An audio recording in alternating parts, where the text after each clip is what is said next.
Meus irmãos, como o Júnior já falou, a gente está dando continuidade na sequência de estudos da Confissão de Fé de Westminster. A Confissão de Fé não é nada mais do que um meio para a gente estudar a palavra do Senhor, né? Confissão de Fé é a nossa declaração de fé acerca daquilo que nós cremos como igreja presbiteriana, né? Mas é lógico que é a doutrina, a sã doutrina baseada na palavra do Senhor. E nós vamos usar essa sistematização também hoje. Dando sequência, o pastor, no último estudo, apresentou o capítulo 17 e hoje a gente vai para o capítulo 18. Tá bom? Todo agora. Capítulo 18, da certeza, da graça e da salvação. Nós vamos falar especificamente da certeza, da graça e da salvação, que é um tema muito caro, né? Muito caro para a gente. É um tema que nós precisamos pensar o que significa, como acontece, como a gente pode se apropriar, como a gente pode aumentar essa certeza, ou o risco que a gente corre de se afastar dessa certeza, mesmo sendo crentes. Então a gente vai pensar sobre isso agora, tá? À luz da palavra do Senhor. Inicialmente eu queria fazer algumas perguntas para a gente pensar juntos, né? Perguntas podem parecer óbvias, eu não sei se está muito pequeno para vocês. Se der para... Isso, estão lendo meus pensamentos. Se der para apagar a luz aqui. Isso, obrigado. Primeira pergunta. É possível nós termos a certeza absoluta, a certeza da salvação? Sim? Sim? Sem nenhuma dúvida? Certeza absoluta? Só os crentes têm essa certeza? Será que só os crentes têm a certeza da salvação? E afirmar isso, afirmar que eu tenho certeza que eu sou salvo, será que não sou arrogante? Será que não é uma demonstração de presunção para quem me escuta? Ou de repente não é uma afirmação assim que, porque você é salvo? Por que você tem essa certeza? Você é tão bom assim? São perguntas que iniciam esse pensamento, esse estudo, para que a gente reflita, a gente vai pensando sobre isso. Sobre essa questão da presunção, né? Ela seria presunção se a gente apoiasse a nossa certeza nas nossas obras, do nosso mérito, de alguma forma, consciente ou não. Portanto, a gente precisa estar muito consciente que a nossa salvação, a certeza dessa salvação, tem a ver com a obra perfeita de Cristo, com a palavra inerrante do Senhor e com a sua fidelidade. Então, é nessa linha que a gente vai caminhar. Eu convido você a abrir a palavra do Senhor na Epístola de Paulo aos Romanos, capítulo 8. Texto bem conhecido. Romanos 8. 8:31 a 39.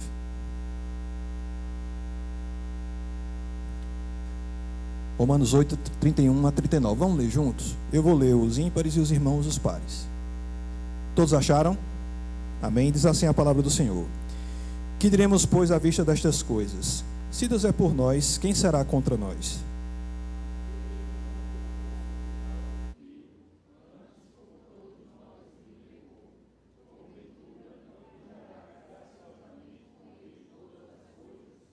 Quem tentará acusação contra os eleitos de Deus? É Deus quem os justifica.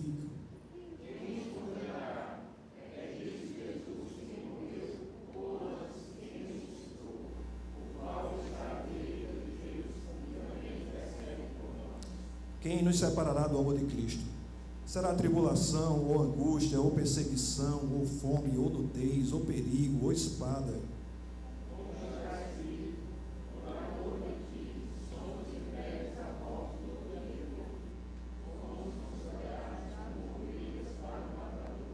Em todas estas coisas, porém, somos mais que vencedores, por meio daquele que nos amou.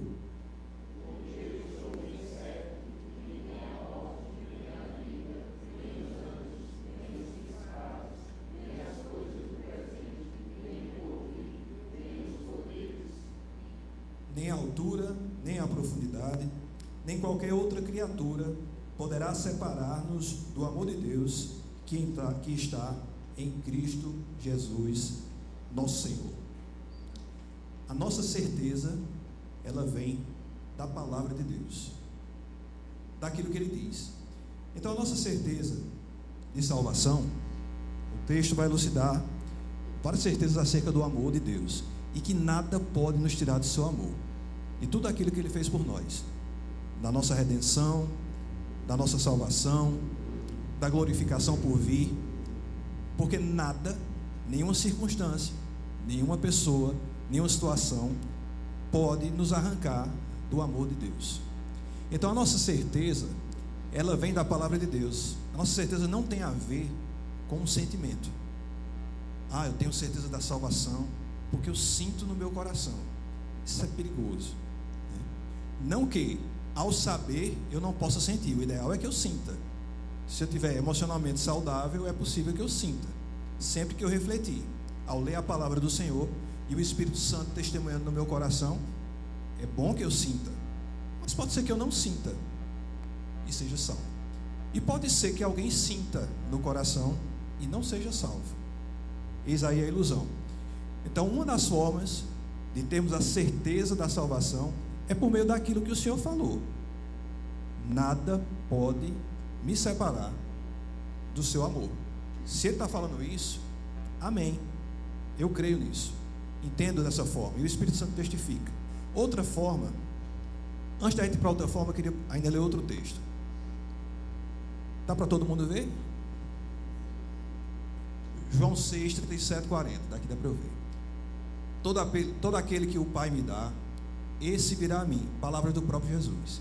E o que vem a mim, de modo nenhum o lançarei fora. Porque eu desci do céu, não para fazer a minha própria vontade, e sim a vontade daquele que me enviou. E a vontade de quem me enviou é esta: que nenhum eu perca de todos os que me deu. Pelo contrário, eu o ressuscitarei no último dia. De fato, a vontade de meu Pai é que todo homem que vir o Filho e nele crer, tenha a vida eterna, e eu o ressuscitarei no último dia. Meus irmãos, palavra do próprio Jesus. É nessa palavra que nós temos a convicção da nossa salvação, a convicção de termos sido alcançados pela graça transformadora e salvadora, redentiva do nosso Senhor Jesus Cristo. Então, a nossa certeza da salvação vem da palavra. A nossa certeza da salvação também vem do testemunho do Espírito Santo, como diz lá em Romanos 8,16. O próprio Espírito testifica com o nosso Espírito que somos filhos de Deus. Nossa certeza vem do testemunho do Espírito Santo com o nosso Espírito por meio da palavra. É importante falar isso. É sempre por meio da palavra. O Espírito não vai revelar algo sem usar a palavra. Então, quando se fala aqui, o próprio Espírito testifica com o nosso Espírito, é como se eu tivesse, como nós abrimos agora a palavra do Senhor e lemos. E a palavra nos diz que aquele que crê em Cristo estará com Ele eternamente. Quando eu leio, eu entendo. E o Espírito Santo também testifica no meu coração. Então o meu Espírito, junto com o Espírito Santo, testifica a verdade da palavra do Senhor. Então, por meio da palavra e por meio do testemunho do próprio Espírito Santo em nós, nós cremos na nossa certeza. Nós cremos na certeza da nossa salvação. Eu vou começar a passar agora as sessões da confissão. São 4 sessões. Essa sessão, acho que a primeira e a segunda vão falar da certeza verdadeira e da certeza falsa. Por isso que eu perguntei: será que só os crentes têm certeza da salvação? O que é que diz a confissão? Primeira sessão. Ainda que os hipócritas e os outros não regenerados possam iludir-se vamente com falsas esperanças e carnal presunção de se acharem no favor de Deus e em estado de salvação, e esperança esta que perecerá. Contudo, os que verdadeiramente creem no Senhor Jesus o amam com sinceridade. E o amam com sinceridade, procuram andar diante dele em toda boa consciência. Podem nesta vida certificar-se de se acharem em estado de graça e podem regozijar-se na esperança da glória de Deus, nessa esperança que nunca os envergonhará. Ou seja, de fato existem aqueles que acham que tem a salvação, que tem convicção disso. Isso vai ter a ver com hipocrisia, também vai ter a ver com a inocência, né? A pessoa ainda não entendeu, inocência nesse sentido, né? Ela ainda não entendeu o que é a salvação em Cristo. Daí a importância de quando a gente está assistindo uma pregação, do pregador fazer o confronto na hora da pregação, confrontar os pecados. As pessoas só são salvas quando elas entendem que são pecadoras e estão condenadas ao inferno. Elas precisam entender isso. A partir disso aí é que ela pode ter uma certeza de salvação. A pregação coach, eu estou vendo a cara do cidadão, esqueci o nome dele agora. Meu lindo, né? Você é o centro de Jesus. Isso é o pior tipo de veneno. Isso é o ponto fraco de Deus. Vê que coisa maravilhosa. Então o coração de quem está ouvindo vai ter uma convicção: Deus me ama, está tudo certo. E para que ter medo de inferno, não? Eu posso fazer o que eu quiser. Até as pregações que falam de graça barata, né? Já que a graça me alcançou, que eu sou predestinado, então vamos viver. Então, gente, esse aí é um perigo, né? Existem pessoas que têm uma certeza de salvação, que na verdade é uma falsa certeza, mas existe isso. E isso pode acontecer dentro da própria igreja. Alguém que está caminhando, mas que ainda não entendeu o evangelho, que ainda não entendeu a sua situação, e ela está com uma certeza falsa. Isso é um perigo. Então, é importante no púlpito a pregação, nesse sentido do confronto, lógico que é, mas também no nosso evangelismo. A gente precisa evangelizar as pessoas que estão ao nosso redor. E a gente tem que falar. É lógico que a gente precisa contextualizar, precisa. Eu não preciso chegar para o cara e dizer: ó, o inferno é quente, aqui está quente, o inferno é mais quente ainda. Se tu não se decidir, vai para lá. Não, contextualiza, mas confronta. Não tenha medo de perder a amizade. Você não vai perder uma amizade verdadeira por isso. E se isso acontecer, você fez o que deveria ser feito, né? Lavou as suas mãos daquele sangue. Mas a gente precisa pregar fielmente a palavra, para que as pessoas, quando tiverem certeza da salvação, tenham a certeza de fato. Eu queria que vocês abrissem, por gentileza, Lucas, o livro de Lucas, capítulo 18. Literal, né?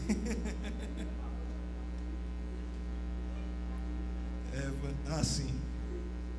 Tá quente, imagina no inferno, né? Lucas 18, 10 a 24.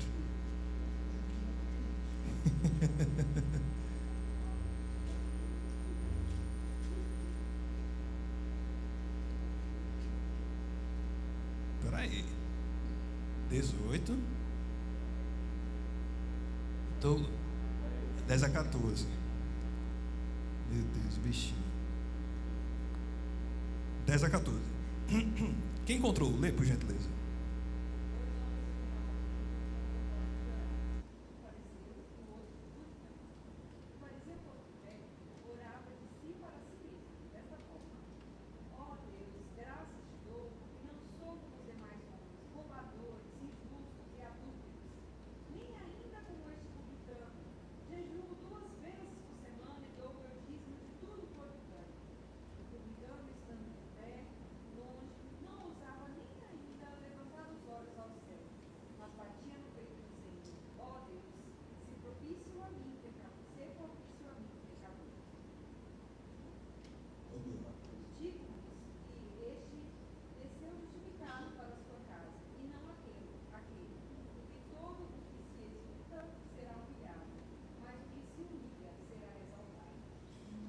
Isso aqui é um exemplo daquele que tem a certeza da salvação.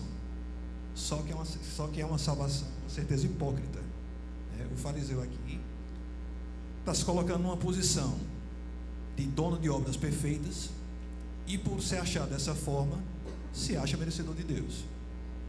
Enquanto o publicano reconhece sua miséria, sua necessidade de Deus, e tem uma outra postura. Mas o foco aqui é: essa situação se encaixa para qualquer tipo de legalismo, aquele mais sutil que possa existir. A pessoa que, com boa intenção, acha que tem que fazer boas coisas e que por conta disso ela é salva. Mesmo na igreja isso acontece. Eu creio que aqui na nossa igreja, não. Mas a gente precisa ficar atento para isso. Porque o legalismo, ele é sutil, né? Ele vai lhe chamar para fazer muitas coisas, para servir na casa do Senhor, para entrar naquele ritmo frenético de correr, de correr, de correr.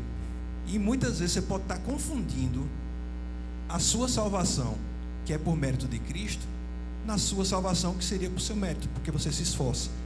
Consciente ou não, a gente precisa estar atento a isso, tá? Mas as pessoas que nos cercam, sobretudo aqueles que ainda não são crentes, são vítimas fáceis, né, sobre esse tipo de assunto. Tem uma pessoa amiga minha, que a gente estava conversando, que mais um pessoal assim, trabalho. E era a época da quaresma, né? Agora, né? Tal. Eita, mas essa quaresma, eu não sei não tem como eu ir para o céu não. Não sei o que lá. Falando na brincadeira, mas aí eu disse a ela, disse, olha, por obras, ninguém vai para o céu não. Tem que aproveitar esse gancho. Se ninguém vai para o céu, quem é que é perfeito para ir para o céu? Deus exige perfeição. E aí, quem vai para o céu? Ela ficou olhando para mim atentamente. Inclusive, faz 2 dias que ela sentou comigo e começou a conversar e me ouviu falando do Evangelho. Eu preguei o Evangelho para ela pela primeira vez. Então, veja, foi um gancho. O que eu disse para ela foi o seguinte: existem 2 religiões no mundo, só 2. A cristã, onde a salvação se dá pelas obras de Cristo, e todas as outras, onde a salvação se dá pelas suas próprias obras, pelo seu mérito. Além disso ser um pensamento hipócrita, é um pensamento demasiadamente pesado. Isso eu falei para ela também. Por isso que Cristo diz, o meu fardo é leve, o meu jugo é suave. Quem pode carregar o fardo da perfeição? Quem vai se sentir merecedor de Deus, se analisar sinceramente? Vai saber que não merece, que erra, que peca. Falei para ela do pecado só no pensamento, muito antes da ação que Cristo mostrou, que Cristo expôs. Então, isso é importante que a gente tenha. A certeza da salvação não pode ser uma certeza vã, hipócrita, mas tem que ser uma certeza fundamentada na palavra, crendo na obra e no sacrifício do Senhor Jesus Cristo. Acho que eu vou para a segunda sessão. A segunda sessão vai dizer o seguinte: esta certeza não é uma... Deixa eu ler para cá que é melhor. Esta certeza não é uma mera persuasão conjectural e provável, fundada numa falsa esperança, mas uma segurança infalível da fé, fundada na divina verdade das promessas de salvação, na evidência interna daquelas graças nas quais são feitas estas promessas, no testemunho do Espírito de adoção, que testifica com o nosso Espírito que somos filhos de Deus, sendo esse Espírito o penhor de nossa herança e por quem somos selados para o dia da redenção. Então não é uma conjectura, é uma certeza absoluta, é uma certeza petrificada. E por que nós temos certeza? Por conta do Espírito Santo que nos alcançou. Paulo vai falar em Romanos 8, acho que é 15, falando sobre a adoção. Recebemos o Espírito de adoção de filhos. Essa expressão Espírito de adoção não é um Espírito meu nem um Espírito Santo, né? Mas o Espírito de adoção é: agora eu faço parte do reino de Deus, agora eu sou filho de Deus, porque fui adotado por conta dos méritos de Cristo. E sendo então filho de Deus, eu sou herdeiro de Deus. Então eu sou herdeiro da salvação, co-herdeiro com Cristo. Então nós somos herdeiros porque o Espírito Santo nos alcançou. Por gentileza, alguém abre aí Efésios capítulo 1. Efésios 1, 13 e 14.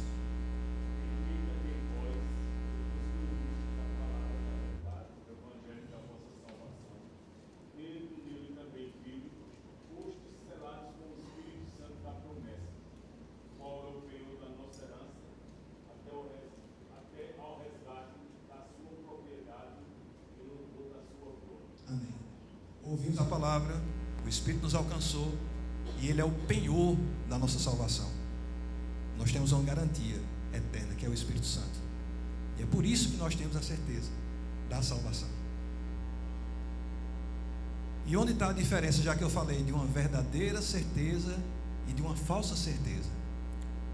Vou falar de 2 aspectos aqui, de onde a gente consegue diferenciar a verdadeira da falsa certeza. O primeiro aspecto essa diferença está nas qualidades que elas manifestam. A certeza da salvação vai manifestar algumas qualidades nas pessoas. qualidades que vão apontar para aquelas pessoas que creem sinceramente e aquelas que ainda estão iludidas ou de maneira hipócrita, crendo que são salvas. Humildade sem fingimento. Essa é uma qualidade de quem tem a certeza da salvação, a verdadeira certeza da salvação. Por quê? Ele já entendeu que ele não merece a salvação, que ele não tem obra nenhuma que possa fazer para ser salvo, apesar de que nós precisamos fazer boas obras como resultado disso, não tem obra nenhuma. Então ele tem que ter humildade sem fingimento.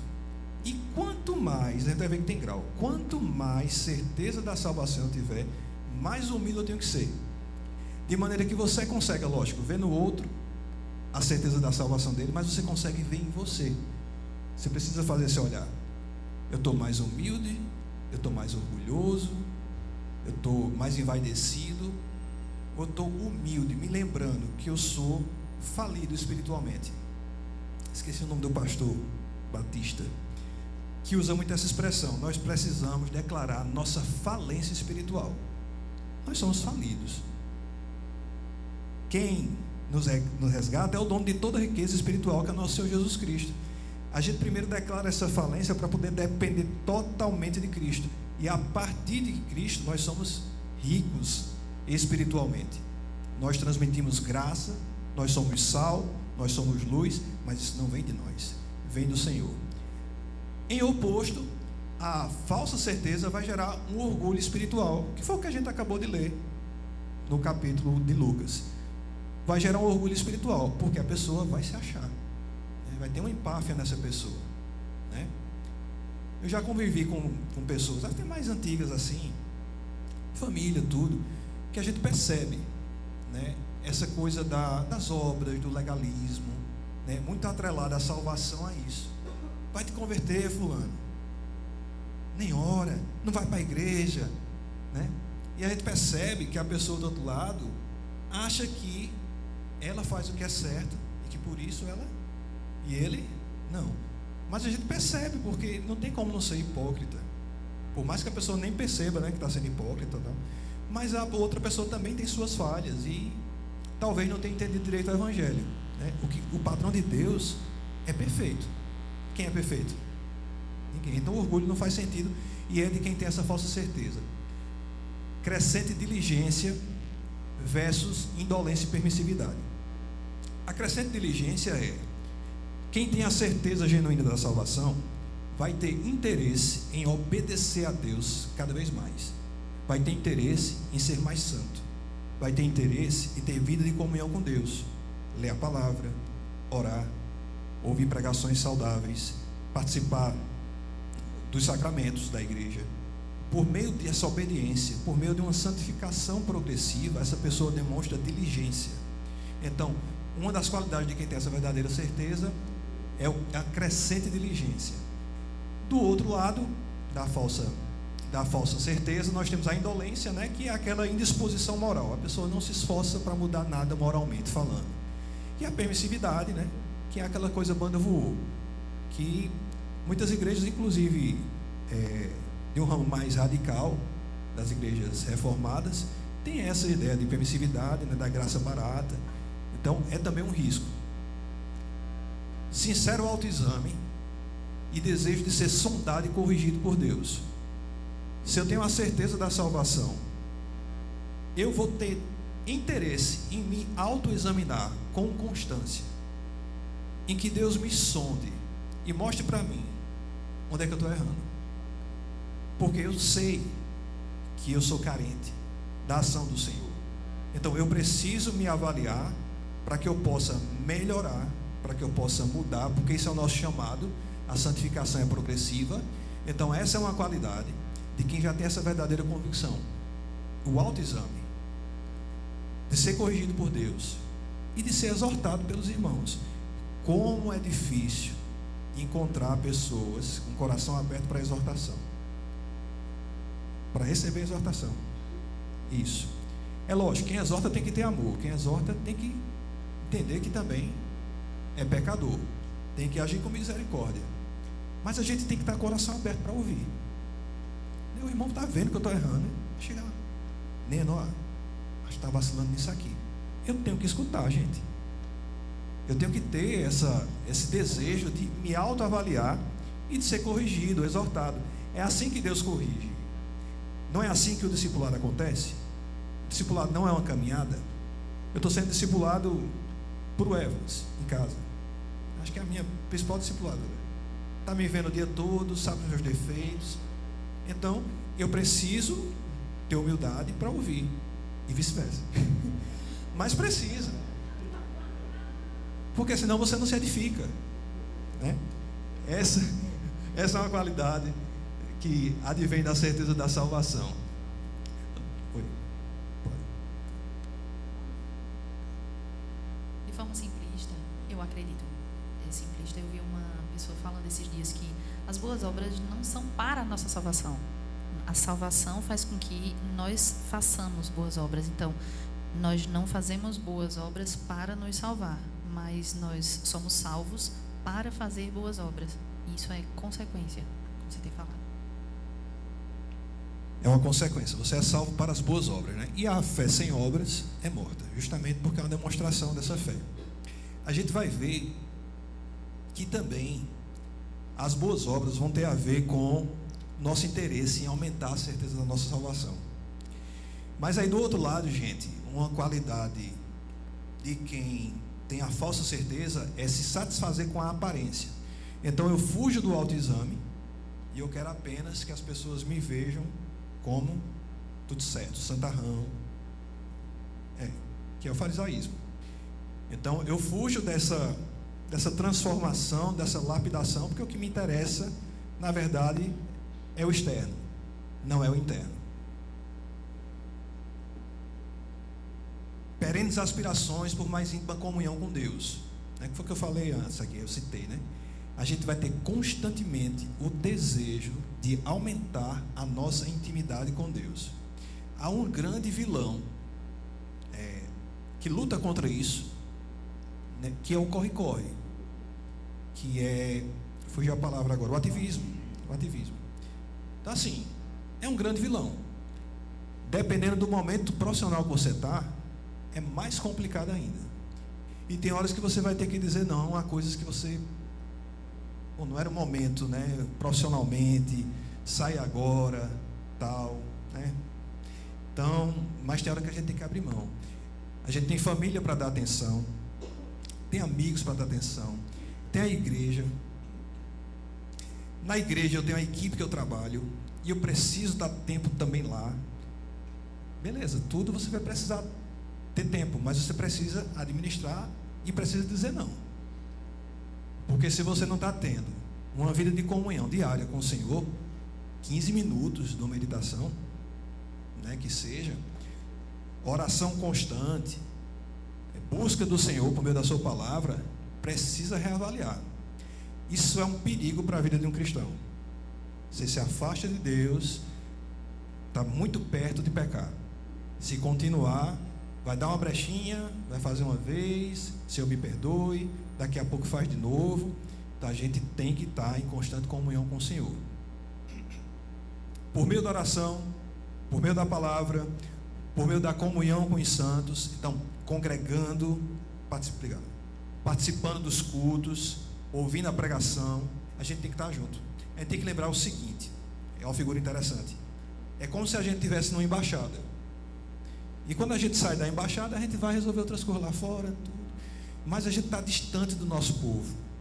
A gente está distante da nossa realidade. A gente está distante das nossas verdades. E está sendo influenciado por outras coisas, inclusive pelo nosso próprio coração. Então veja a importância da gente se juntar com a família de novo. Percebe a importância de todo domingo a gente estar junto. Isso é um dos pontos que a gente pode falar. A gente precisa se fortalecer, olhando para o outro, eis o discipulado mais uma vez, caminhando, trocando experiências, abrindo o coração. Fulano, eu estou passando por tal situação, ora por mim, eu oro por tu. Troca de experiência, conversa, exortação. Essa comunhão é indispensável, gente, é indispensável para que a gente continue progredindo nessa caminhada de santidade. Amém? Gente, tá muito rápido, tá muito lento. Eu já esqueci de olhar a hora. A gente começou de 15 para as 11, foi? meia hora já.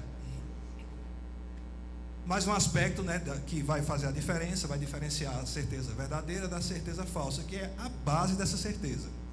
Só 2 pontos aqui em relação à base. Primeiro, eu falei agora sobre as qualidades que as certezas manifestam, que a certeza da salvação manifesta. E agora eu vou falar sobre a base na qual está fundamentada a nossa certeza. A primeira é a convicção infalível daquilo que Deus diz sobre nós na Bíblia. Veja, quem diz quem nós somos é a palavra de Deus. Não é uma ideologia. A gente precisa estar atento a isso.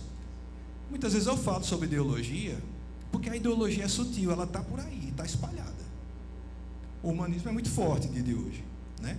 O humanismo vai me dizer que eu, praticamente, de maneira generalizada assim, que eu não tenho culpa de nada, que eu não preciso me responsabilizar, que a culpa é do outro, né? Que eu sou fruto do ambiente.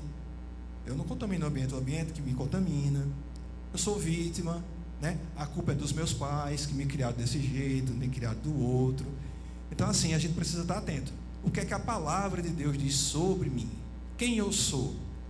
Então, a nossa base de convicção da certeza da salvação é a convicção infalível daquilo que Deus diz sobre nós na Bíblia, versus a convicção naquilo que o homem diz sobre si mesmo, que foi o que eu falei agora, né? O humanismo.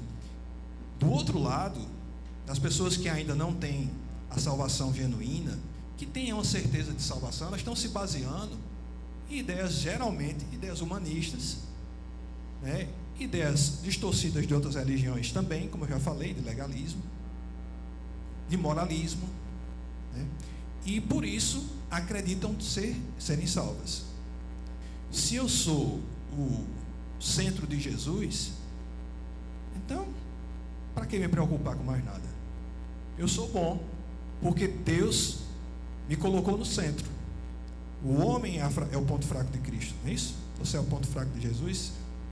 Isso não é verdade, tá, gente? É que tem pregador que diz isso aí, tá? Então, esse é o oposto da nossa base da certeza de salvação. E outra é no testemunho do Espírito Santo dentro dos seus corações, conforme ele aplica a palavra, versus no testemunho do erro, conforme se suprime a palavra. Nós recebemos a aplicação da palavra do Espírito Santo, e é nessa base que a nossa convicção, a nossa certeza de salvação se apoia, porque é o Espírito Santo que testifica dentro de nós. Há um testemunho interno do Espírito Santo, mediante a leitura da palavra do Senhor. Então, as convicções que nós temos vêm da palavra do Senhor, e o Espírito Santo testifica em nosso coração. A nossa consciência, a nossa mente é a mente de Cristo. A nossa consciência vai estar sempre alinhada com a palavra do Senhor. E sempre que houver uma incongruência, o Espírito Santo vai apontar. E a gente precisa estar de coração aberto para isso. Do outro lado, um testemunho se baseia no testemunho do erro, né, conforme se suprime a palavra do Senhor. É aquela coisa de abafar a palavra do Senhor. Só está de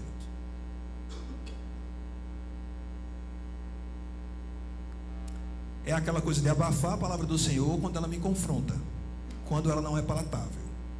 É por isso que em tantos lugares hoje a censura, né, daquelas pessoas que estão pregando. Já vi casos no Canadá, nos Estados Unidos, o cara está lá pregando, está pregando o evangelho, e sai um professor de filosofia, como eu vi um dia desse, e foi lá bater no cara, que era para o cara não falar, porque o que ele estava falando estava de alguma maneira violentando as pessoas que estavam passando por ali.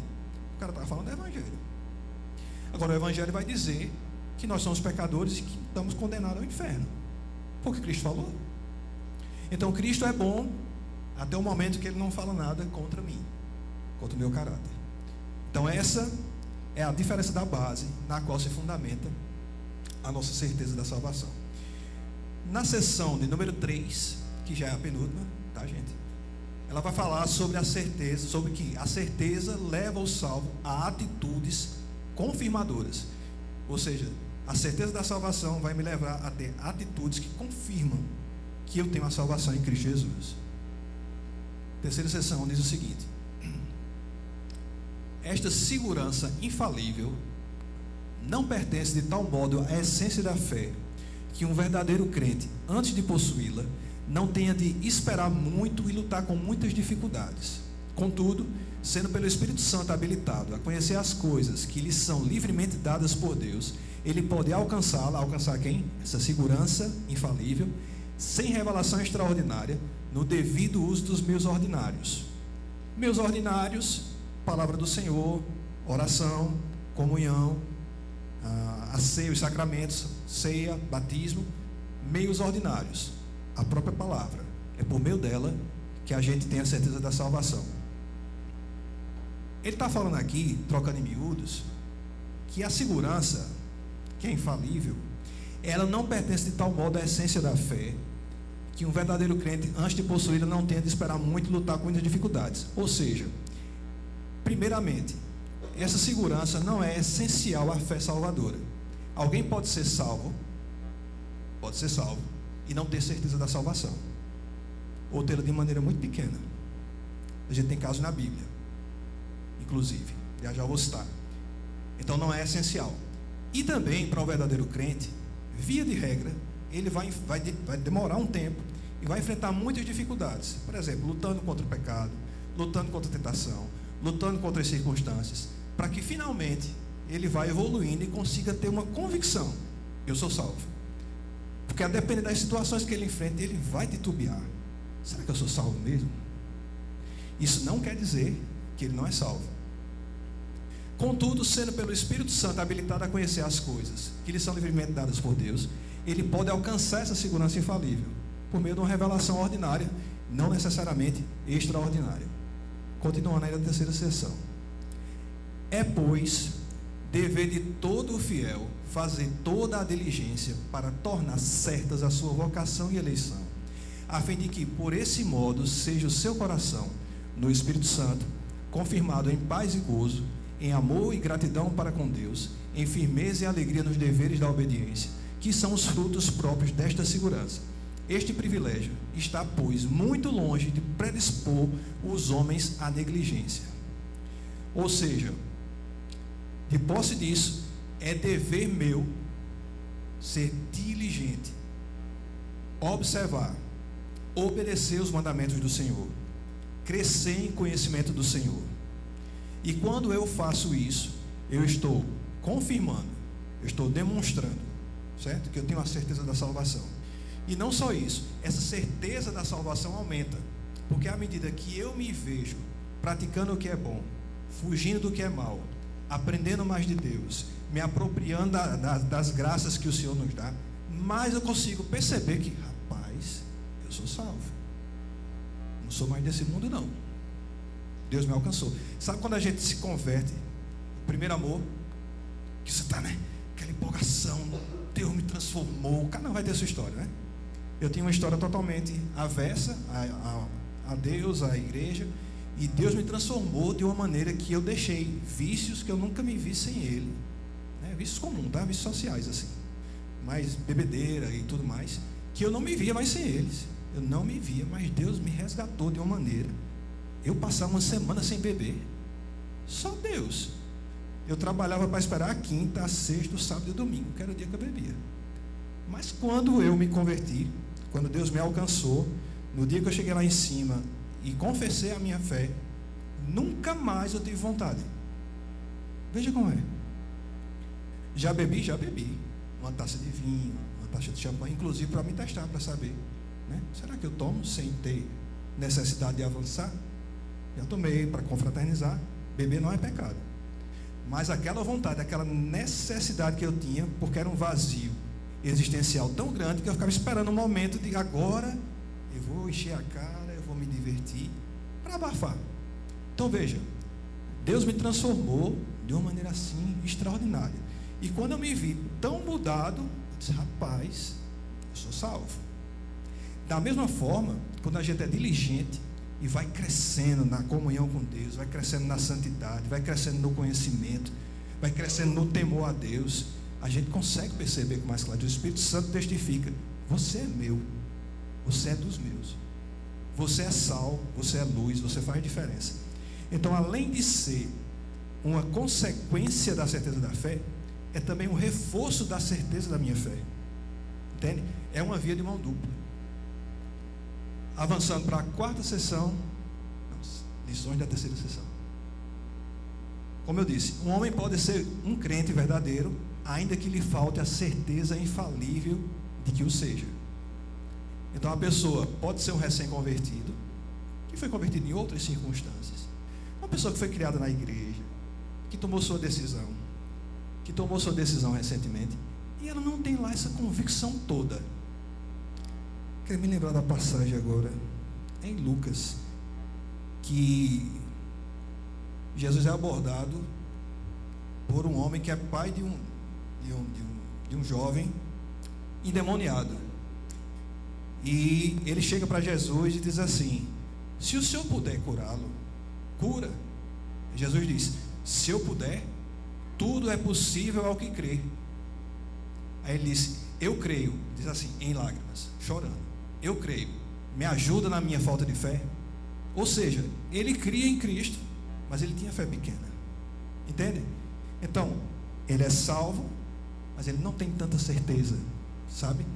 Porque tem muito a ver com essa vida de diligência, com essa caminhada, com essa transformação, com essa experiência de mudança radical.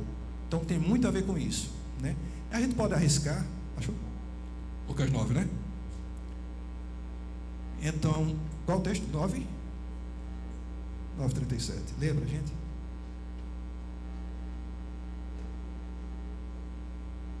São 6 versículos. Deixa eu ver. Não é o da cura do jovem? Isso. Marcos 9, isso, 37. No dia seguinte, ao descer, leio. No dia seguinte, ao descerem eles do monte, veio ao encontro de Jesus grande multidão. E eis que dentre a multidão surgiu um homem, dizendo em alta voz: Mestre, suplico-te que vejas meu filho, porque é o único.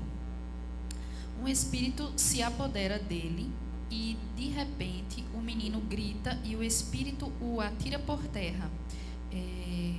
Convulsionam até espumar, e dificilmente o deixa, depois de o ter quebrantado.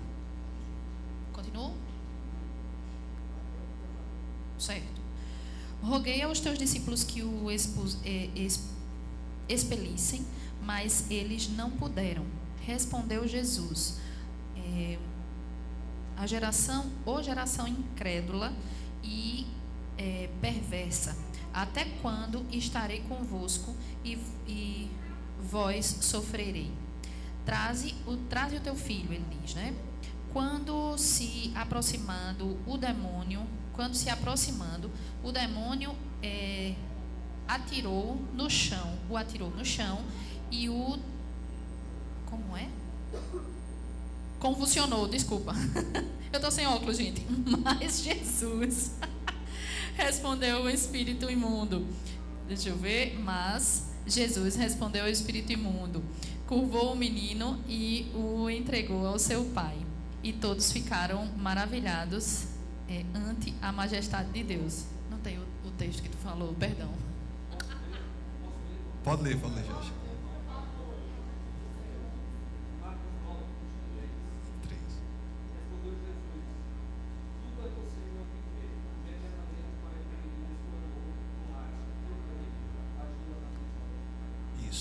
Isso. Obrigado, Jorge, obrigado. Então, meus irmãos, é isso, né? Não é assim uma condição sine qua non ter a certeza de salvação para ter a salvação, tá? Essa afirmação não é uma afirmação meramente minha, mas me baseei aqui no... Esqueci o primeiro nome dele, a Harold, que ele tem um comentário da Confissão de Fé de Westminster. Então ele fala isso, a respeito disso, e dá esse tipo de explicação, esse tipo de aplicação, tá? Ele deveria ter essa certeza infalível. Quem deveria ter essa certeza infalível? O crente. Portanto, quem não tem essa certeza precisa procurar ter essa certeza. Há um caminho para procurar ter essa certeza. A posse dessa segurança inclina o homem à diligência e não à negligência, que foi o que eu já falei anteriormente. Então, de posse da certeza da salvação, eu quero ser negligente, eu quero ser diligente e não negligente. Agora sim, última sessão. O possível abalo da certeza, que foi o que eu falei agora.